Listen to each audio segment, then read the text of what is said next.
Our next speaker is an associate professor of international relations at Kadir Has University in Istanbul, and now he's serving as an academic advisor to NATO's Center of Excellence Defense Against Terrorism. He is the board member of the Turkish Armed Forces Strategic Research Center. He has several numbers of published academic articles and media coverage.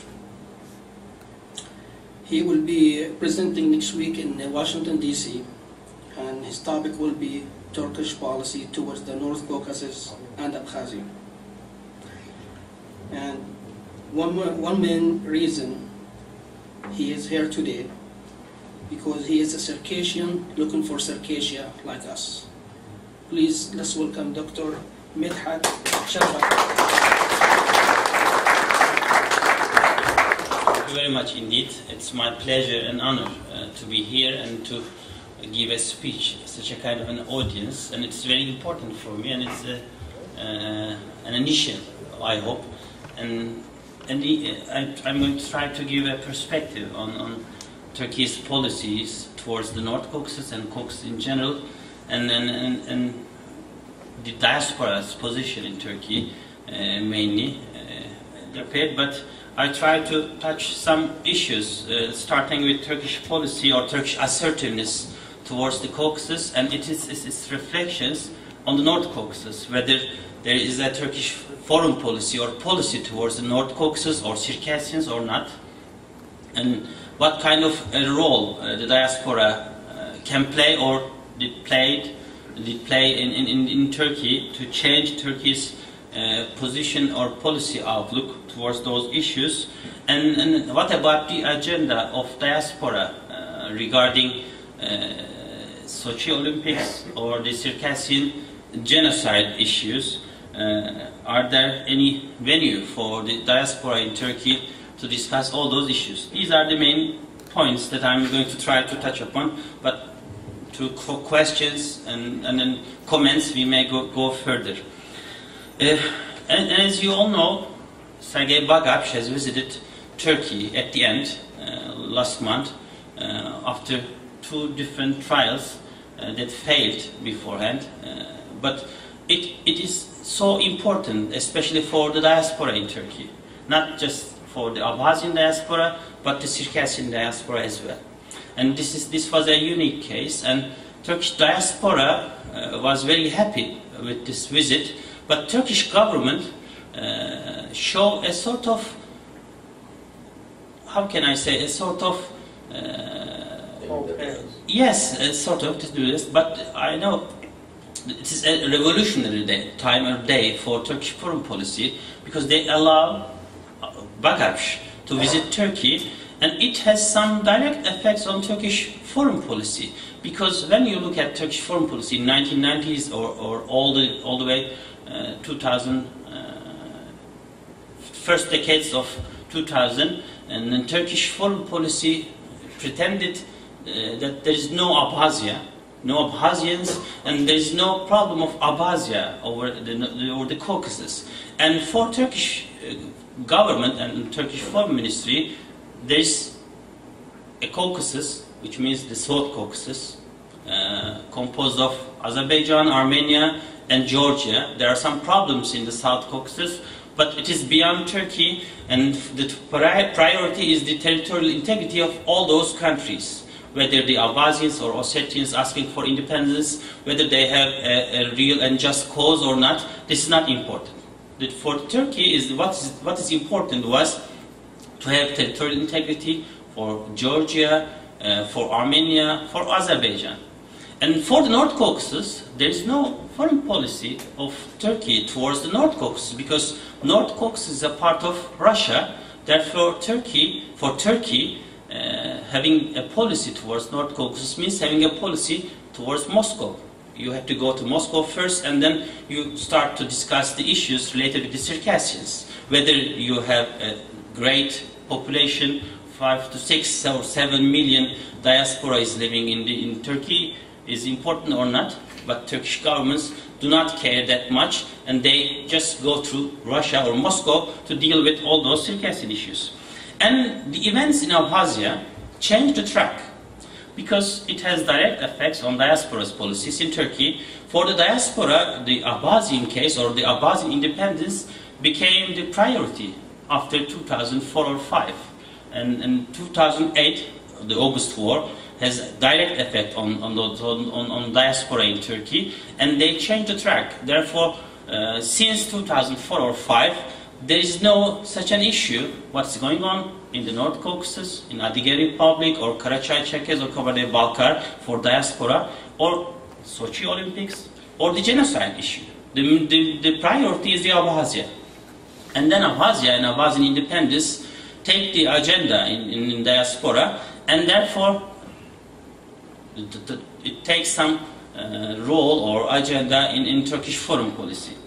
And Turkish assertiveness last couple of years, especially last 8 years, has some reflections, and Turkey changes track to solve the problems and to offer some regional solutions to regional problems, which means to discuss each and every issue of the Caucasus together with the Caucasian states. In case of Abkhazia, for example, they prefer to discuss all those issues with Georgians and Russians, but not Abkhazians and some Ossetians. It's non-important for Turkish foreign policy. And diaspora tried to put all those Abkhazian causes and issues into the agenda of Turkish Foreign Ministry. But I do remember, for example, 2005 or 2006, I had a chance to travel to Abkhazia a couple of times and try to bring all those issues into the agenda of Turkish Foreign Ministry, but they refused it. They don't want to discuss. They said, we have a policy of Georgia or Abkhazia via Tbilisi. Or we may discuss some issues with Russians, but not the Abkhazians or Circassians or some other groups. And economy and trade is important for us, especially the energy policy. And the Georgia is the only route for us to reach Azerbaijan, Caspian Sea, and then the Central Asian Turkic republics. Therefore, there is no need to discuss the Abkhazian cause and independence. Forget about diaspora. Diaspora is a sort of legend in Turkey. We can use the diaspora as a tool to discuss some issues, but there is no real pressure, and if it needs to develop some civil society or something else, this is a phenomenon of last couple of years, and then diaspora take some position and affect Turkish foreign policy. And then what is Turkish assertiveness in the Black Sea or the Caucasian regions, in the Caucasus, in North and South? This is assertiveness that try to reach Russians and Georgians first, but they don't care the other groups. But the August War has changed a lot. After the August War, Russia has changed their stance and recognized the independence of Abkhazia and Ossetia. And Turkish government lost its cause. And Tbilisi also has lost its control, and day by day they start to accept the Abkhazia and Ossetia as a not independent but a lost story for those guys. And they try to change their manner, and they start to pressurize Turkey. And the US government in those days especially pressurized Turkey do not deal with all those Abkhazians and Ossetians, to support Georgian territorial integrity and all those issues. And at the end, Turkish government started to see that they are losing. Look at the Middle East. Look at what's happening in Iraq and Syria and some other regions. Look at the Balkans. And then we have to be more active in all those regions to offer some solutions. And what do we have in our hand to use or to understand what's happening in those regions? Then comes again diaspora, because diaspora is the main source of knowledge and the main source of all those links with the North and South Caucasus. But at that point, we have to speak about a little bit on the diaspora, or the nature of diaspora in Turkey. There is a diaspora, of course, in Turkey, one of the most strongest diaspora. This is again a legend, but this is also a fact. But in Turkey, diaspora started to discuss all those Caucasian issues from the perspective of Abbasya again. And then they put other issues aside. But of course, democracy in Turkey is developing. Democratic society is getting an active stance in all those issues. And diaspora at the same time started to become a part of domestic politics in Turkey. And this domestic politics have affected by Turkey's EU negotiation processes, Turkey's relations with the Europeans, and at the same time domestic changes, and then democratic rights, more democratic constitution. These are the basics of Turkish politics, but all those issues became the agenda of Turkish North Caucasian diaspora, and diasporas have started to discuss its identity, who we are, what are we expecting. And old guards, I may say, the Cold War period's leading cadre of diaspora started to discuss diaspora's position by very conservative means and try to balance Turkey, Russia, and the Circassians in the North Caucasus. And they tried to find some ways by using Cold War period literature, and it is not easy for those guys, but young generations are more active. They want to see more democratized, and they want to be part of daily life, civil initiatives, and everything. They want to discuss, for example, Sochi Olympics, genocide issue, and other things. For example, the old guards prefer to use exodus or exile. The new generations start to use genocide as a term. But for the diaspora, it is not easy. If you want to be part of domestic Turkish politics, you have to use several words. Using genocide means acting together with Armenians, for example. It is not easy for all those groups to take role or to pressurize Turkish government, and it's not good for those all people or the organizations to discuss the Circassian cause by using Armenian wording. This is the case. Then you have to define yourself in a position and put a democratic ways and to put all those issues into agenda. And deportation, it's a deportation. And if you ask any Circassian in Turkey personally, is it genocide? Most probably he says, yes, it's a genocide. We lost our identity, they deported us, and they put in exile all those groups, and we should work on it. But in which way? This is a big issue. And then comes the Abkhazian independence. And Abkhazia became a role model and a good case for all those Circassians. We can start with Abkhazia as an independent state. Then in the coming future, we may reach another independences in the North Caucasus or Circassian lands. This can be a basis. But everything has developed in a different way. But the Georgian position in these issues. Georgians they didn't care Circassian cause, for example, in 2004, 2005, or 2008. And after independence, they changed the track to balance Russian action. They see a venue, a good chance to play with the card. But as the Circassians, we need some venues to discuss all those issues. It is good for us, but how can we balance it? And Turkey's relations with Georgia is important. The US is there, but not as a body, as a politics, but just wording to balance all those issues. There are some motivations and initiatives in the diaspora.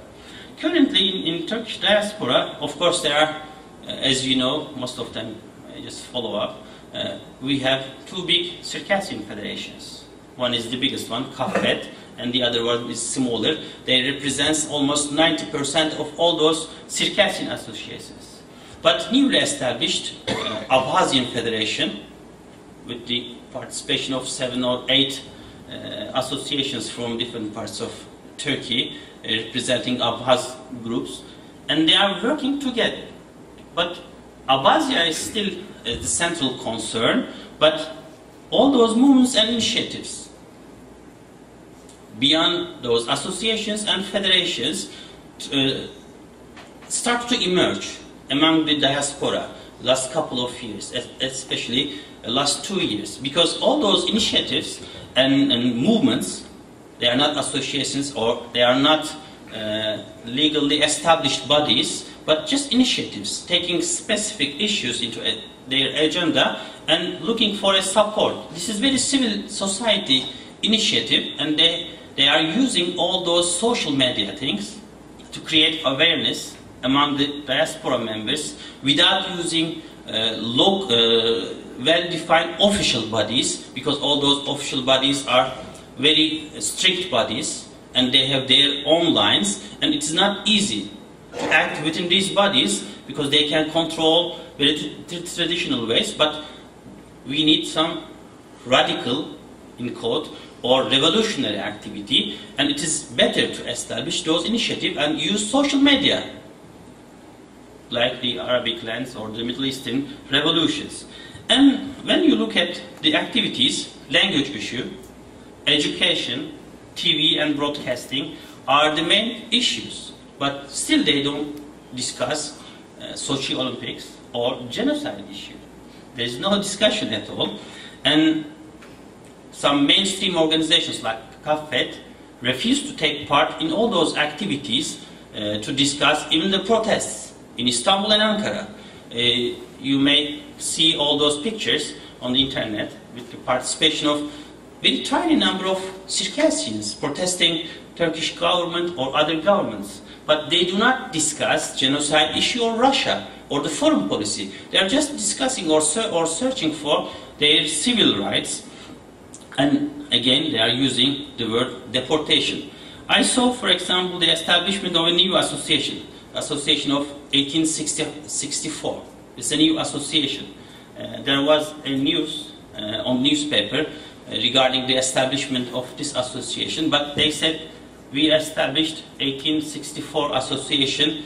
Some people get together, they have some souvenirs, some cultural events, but that's all. What's the aim? There is no information at all. Therefore, the diaspora in Turkey is again a sort of legend, whether they have an effect or role in shaping Turkish foreign policy, whether they have some impact on Russia or Georgia, we don't know. But this legend is okay at that moment because no one knows the real number of Circassians living in Turkey and the strength of their association and their role in shaping the new future.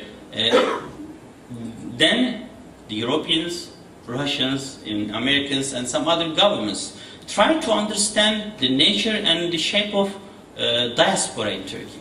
What we lack is a strategy.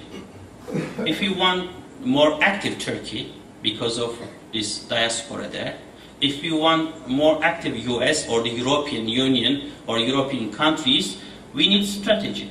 The current diaspora organizations in Turkey have no strategy at all regarding this genocide and Sochi Olympics yet.